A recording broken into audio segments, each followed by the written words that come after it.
Class 10th के math की दूसरी यूनिट है बीजगणित, जिसका पहला चैप्टर है बहुपद।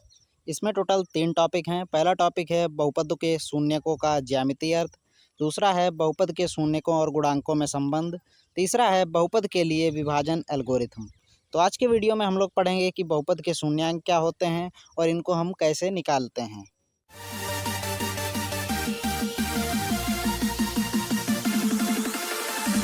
बहुपद चैप्टर के इस टॉपिक को शुरू करने से पहले बहुपद के बारे में थोड़ा बहुत जान लेते हैं। जैसा कि यहाँ पे एक समीकरण दिया हुआ है px बराबर a0 plus a1x plus dot dot dot an x की पावर n के प्रकार के समीकरण को बहुपद कहते हैं। इस प्रकार का जो समीकरण आपका होगा उसे हम बहुपद कहेंगे, जहाँ a0 a1 dot dot dot an जो है आपका ऐसे ही a1 a2 a3 a4 ऐसे ही an तक जाएगा, तो वो आपके हैं अचर, पद नहीं है, वो आपके अचर हैं। और जो x square x cube x n ये आपके हैं चर, पद नहीं, ये आपके चर हैं।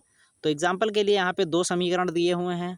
तो यहाँ पे हम कह सकते हैं कि वह समीकरण जिसमें एक या एक से अधिक पद हों उसे हम बहुपद कहेंगे। बहुपदों का मानक रूप क्या होता है ये जानते हैं।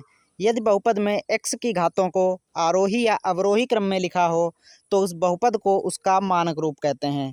जैसे कि यहाँ पे एक समीकरण है 4x की घात 3 minus 6x square plus 5x plus 2। जैसा कि यहाँ पे x की घात देखते हैं आप घटते हुए क्रम में लिखी हुई है, सबसे पहले सबसे ज़्यादा, उससे कम, उससे कम। तो यहाँ पे ये जो है अवरोही क्रम में लिखा हुआ है।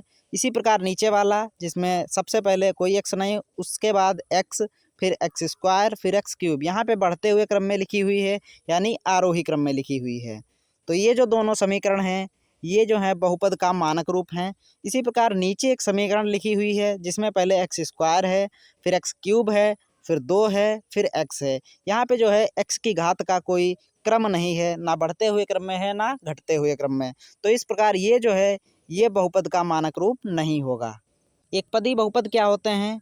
वे बहुपद जिनमें केवल एक पद हो उसे हम एक पदी बहुपद कहेंगे।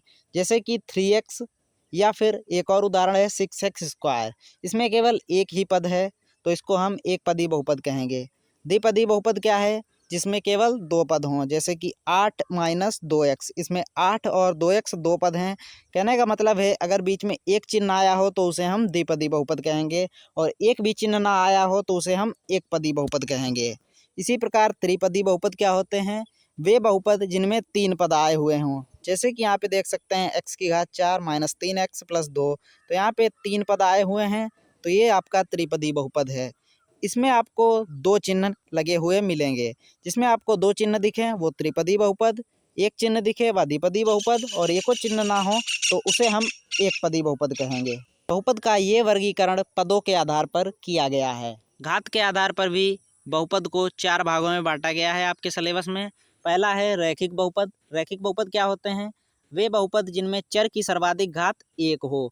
जैसे कि यहाँ पे समीकरण है 2x प्लस 5, जिसमें चर है x, यहाँ पे चर x y z कुछ भी हो सकता है, यहाँ पे x की सर्वाधिक घात 1 है। इसी प्रकार दूसरे में 1/x प्लस 2 है, यहाँ भी x की सर्वाधिक घात 1 है। तो जिसमें सर्वाधिक घात 1 हो उसे हम रैखिक बहुपद कहते हैं, इसीलिए इसे हम एक घातीय बहुपद भी कहते हैं। अब है द्विघात बहुपद। वे बहुपद जिनमें x की या चर की सर्वाधिक घात 2 हो। जैसा कि समीकरण एक्स स्क्वायर माइनस 4 में x की सर्वाधिक घात 2 है, x square plus 5x plus 6 में x की सर्वाधिक घात 2 है, बाकी यहाँ पे x है इसकी घात 1 है, वो 2 से कम है, तो इसको हम द्विघात बहुपद कहते हैं। अब है त्रिघात बहुपद। वे बहुपद जिनमें x की या चर की सर्वाधिक घात 3 हो तो उसको हम त्रिघात बहुपद बोलते हैं। जैसा कि समीकरण में x की सर्वाधिक घात 3 है और नीचे वाले में भी x की सर्वाधिक घात 3 है, तो इसको हम त्रिघातीय बहुपद कहेंगे। चतुर्घात बहुपद। वे बहुपद जिनमें x या चर की सर्वाधिक घात 4 हो। देखिए इस समीकरण में सर्वाधिक घात 4 है और इसमें भी सर्वाधिक घात 4 है, तो इसको हम 4 घातीय या चतुर्घातीय बहुपद कहेंगे। घात के आधार पर जो वर्गीकरण होता है बहुपदों का, उसमें पद कोई भी महत्व नहीं रखते। पद कितने भी हों लेकिन घातों के आधार पर हम उन्हें वर्गीकृत करते हैं। रैखिक बहुपद के शून्य क्या होते हैं और उन्हें कैसे निकालते हैं, तो देखिए जानते हैं। माना एक रैखिक बहुपद 2x प्लस 3 है, इसको हम y के बराबर मान लेते हैं और y बराबर 0 रख देते हैं। जब y बराबर 0 रखेंगे तो यहाँ से हम हल करने के बाद x का मान हमारे पास आएगा -3/2। तो जो x का मान हमारा आया वही हमारा शून्य है। कोई भी बहुपद है उसमें उपस्थित जो चर होता है उसका मान ही शून्यक होता है। तो यहाँ पे जो चर उपस्थित था वो x था और x का मान ही हमारे पास आया -3/2। -3/2 ही शून्यक है। अब जो शून्यक होता है वो ऊपर वाले समीकरण से कनेक्टेड रहता है। किस प्रकार कनेक्टेड रहता है ये जानते हैं। जैसे कि यहाँ से थोड़ी देर के लिए माइनस को छोड़ दिया जाए तो यहाँ पे जो 3 है वो ऊपर वाले समीकरण का अचर पद है और जो 2 है वो ऊपर वाले समीकरण में x का गुणांक है। तो हम कह सकते हैं कि जो हमारा शून्यक आता है समीकरण का रैखिक बहुपद का, तो रैखिक बहुपद का शून्यक जो होता है वो रैखिक बहुपद के समीकरण का जो अचर पद होता है उसका ऊपर लिख के और जो x का गुणांक होता है उसको नीचे लिखा जाता है और उसको माइनस से मल्टीप्लाई कर दिया जाता है। तो इस प्रकार ये कनेक्टेड रहता है। इसी प्रकार देखिए यहाँ पे दिखाया गया है, हमारा रैखिक बहुपद ax + b है और x बराबर जो शून्यक है वो -b/a है, यानी b/a और माइनस लगा दिया गया। कहने का मतलब अचर पद बटा x का गुणांक और उसको माइनस से मल्टीप्लाई कर देना। थोड़ा थोड़ा आप लोगों को समझ में आया होगा, लेकिन नीचे अभी जब बहुपद का शून्यक ज्यामितीय रूप में पढ़ेंगे तो उसमें बेहतर समझ में आएगा। अतः यहाँ पे हम कह सकते हैं कि जो रैखिक बहुपद का शून्यक होता है उसके गुणांकों से संबंधित होता है। तो गुणांकों से तो संबंधित है ही, यहाँ पे रैखिक बहुपद का जो शून्यक आया वो उसके गुणांकों से ही संबंधित है। तो चलिए अब देखते हैं इसका ज्यामितीय रूप। बहुपद के शून्यकों का ज्यामितीय अर्थ देखिए, वही समीकरण हमने यहाँ पे भी लिया हुआ है। इस प्रकार की आपको एक टेबल बनानी है और यहाँ पे ऊपर x रखना, नीचे y रखना। जब हम इस समीकरण में x = 0 रखेंगे तो हमारे पास y की वैल्यू आएगी 4। जैसा कि यहाँ पे लिखा, जब हमने x 0 रखा तो y 4 आया। उसी प्रकार जब y 0 रखेंगे तो हमारी x का मान आएगा -4/3। इस प्रकार हमारे पास दो बिंदु आ जाएंगे, पहला 0,4 और दूसरा आ जाएगा -4/3, 0। तो अतः अब हम इन बिंदुओं को क्या करेंगे, एक ग्राफ लेंगे और उस ग्राफ पे इन बिंदुओं को ड्रा करेंगे। जैसा कि इस ग्राफ में x एक्सिस x निगेटिव और y निगेटिव एक्सिस बनी हुई हैं।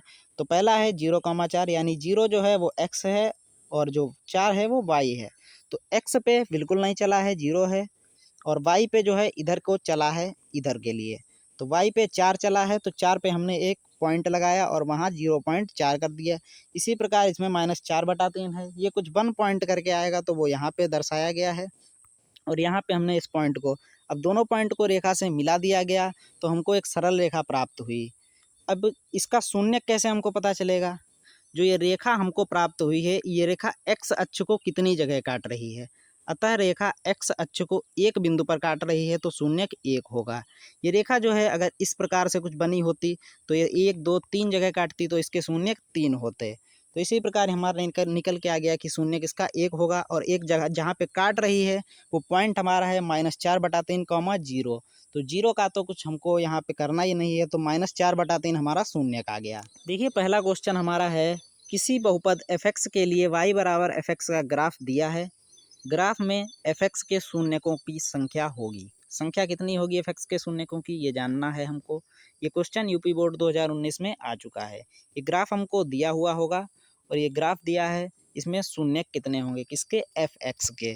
अब fx के शून्यकों की संख्या ज्ञात करनी है तो ये जो लाइन इसमें ड्रा हुई है ये x अक्ष को जितनी जगह काटेगी वही हमारी शून्यकों की संख्या होगी। तो देखिए ये लाइन एक तो यहाँ पे विभाजित कर रही है, एक यहाँ पे कर रही है 2 और एक यहाँ पे कर रही है 3। तो इस हिसाब से इसमें जो शून्यकों की संख्या होगी वो 3 होगी। दिए गए ग्राफ में ग्राफ x अक्ष को 3 स्थानों पर काटता है, इसलिए शून्यकों की संख्या 3 होगी। अगला प्रश्न है, किसी बहुपद fx के लिए y = fx का ग्राफ दिया है। ग्राफ में fx के शून्यकों की संख्या ज्ञात कीजिए। यहाँ भी उसी प्रकार का एक ग्राफ दिया हुआ है, यहाँ भी fx के शून्यकों की संख्या पूछ रहे हैं। तो वो रेखा जो है वो x अक्ष को जितनी जगह विभाजित करेगी वही हमारी होगी शून्यकों की संख्या। यहाँ पे देखिए 1, 2, 3 और 4 जगह विभाजित कर रही है, तो हमारी जो शून्यकों की संख्या होगी वो 4 होगी। यहाँ ग्राफ x अक्ष को 4 स्थानों पर काटता है, इसलिए शून्यकों की संख्या जो होगी वो 4 होगी। उम्मीद है कि दोनों क्वेश्चन आपको समझ में आए होंगे और शून्यक कैसे निकालते हैं वो भी समझ में आ गया होगा। बहुपद के शून्यकों के बारे में कुछ महत्वपूर्ण बिंदु हैं जो आप लोगों को याद होने चाहिए और इनसे बन के क्वेश्चन भी पेपर में आ जाते हैं। जैसा कि पहला है, एक रैखिक बहुपद को एक घातीय बहुपद भी कहते हैं। इनका केवल एक ही शून्यक होता है। तो रैखिक बहुपद को एक घातीय बहुपद भी कहते हैं, क्योंकि इसमें जो सर्वाधिक घात होती है वो केवल एक होती है और इसीलिए इसका शून्यक भी एक होता है। जितनी सर्वाधिक घात होगी शून्यक भी उतने ही होंगे। इसी प्रकार दूसरा पॉइंट है, एक द्विघात बहुपद के अधिक से अधिक दो शून्यक हो सकते हैं। द्विघात बहुपद में सर्वाधिक घात 2 होती है, इसीलिए इसके शून्यक 2 हो सकते हैं। ये क्वेश्चन एक बार आ चुका है कि द्विघात बहुपद में कितने शून्यक होते हैं, तो यहाँ पे आपको 2 कहना है। एक त्रिघात बहुपद होता है, उसमें अधिक से अधिक 3 शून्यक हो सकते हैं। त्रिघात बहुपद में सर्वाधिक घात 3 होती है, तो उसके शून्यक 3 होंगे। इसी प्रकार चतुर्घातीय बहुपद जो होगा उसमें सर्वाधिक जो शून्यक हो सकते हैं वो 4 हो सकते हैं, 4 से अधिक नहीं हो सकते हैं। उम्मीद है कि वीडियो आप लोगों को अच्छा लगा होगा और बहुपद के शून्यकों को समझ गए होंगे कि वो क्या होते हैं। आप लोगों के मन में कोई डाउट रह गया हो तो आप कमेंट करके पूछ सकते हैं। इस पीडीएफ का लिंक आपको डिस्क्रिप्शन में मिल जाएगा, वहां से जाके आप पीडीएफ डाउनलोड कर सकते हैं और नेक्स्ट टॉपिक का वीडियो जल्दी ही अपलोड किया जाएगा।